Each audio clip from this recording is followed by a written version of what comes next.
তো হ্যালো বন্ধুরা, তোমরা সবাই কেমন আছো? আশা করি সবাই ভালো আছো। তো একজন আমাকে রিকোয়েস্ট করেছে দিদিভাই দুই পাশে বিনুনি করে চুল বাঁধবে। তো দেখো তার কমেন্ট আমি দিয়ে দিয়েছি এখানে। তার জন্য আমার চুলগুলো শুকাতে হবে। চুলগুলো ভিজে এক্ষুনি স্নান করে এসেছি। দেখো চুল শুকানো মেশিন দিয়ে চুলটা শুকাচ্ছি। আর তোমরা জানো একটা মজার কথা হচ্ছে, আমার ছেলে যখন পেটে ছিল, 5 মাস পেটে ছিল, তখন আমার বর বলেছিল তোমাকে একটা চুল শুকানো মেশিন কিনে দেবো। এখন আমার ছেলের বয়স 5 বছর আর 5 মাস।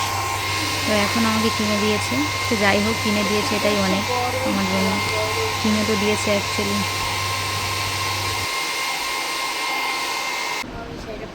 ঠিক আছে, দেখো শাড়িটা চুলগুলোকে বিনুনি করার পালা।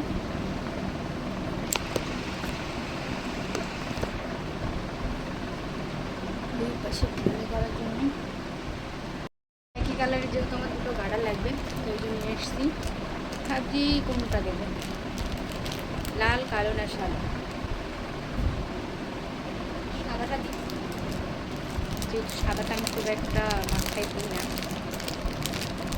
সাদাটাই দেবো। সাদা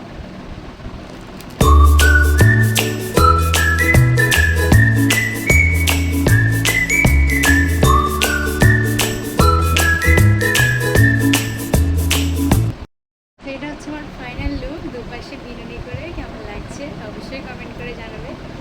আর যেহেতু তুমি আমাকে কমেন্টটা করেছিলে, তোমার রিকোয়েস্টে কিন্তু এই ভিডিওটা বানানো, তুমি এটা অবশ্যই কমেন্ট করে জানাবে আমাকে কেমন লাগছে। তুমি যেহেতু দেখতে চেয়েছিলে দুপাশে বিনুনি করে আমাকে কেমন লাগে।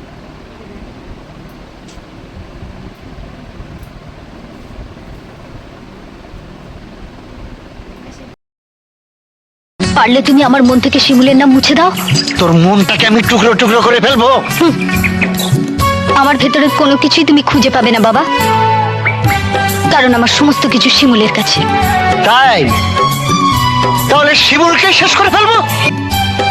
শিমুলের কোনো কিছুই তো তার কাছে নেই বাবা, ওর সবকিছু তো আমার কাছে।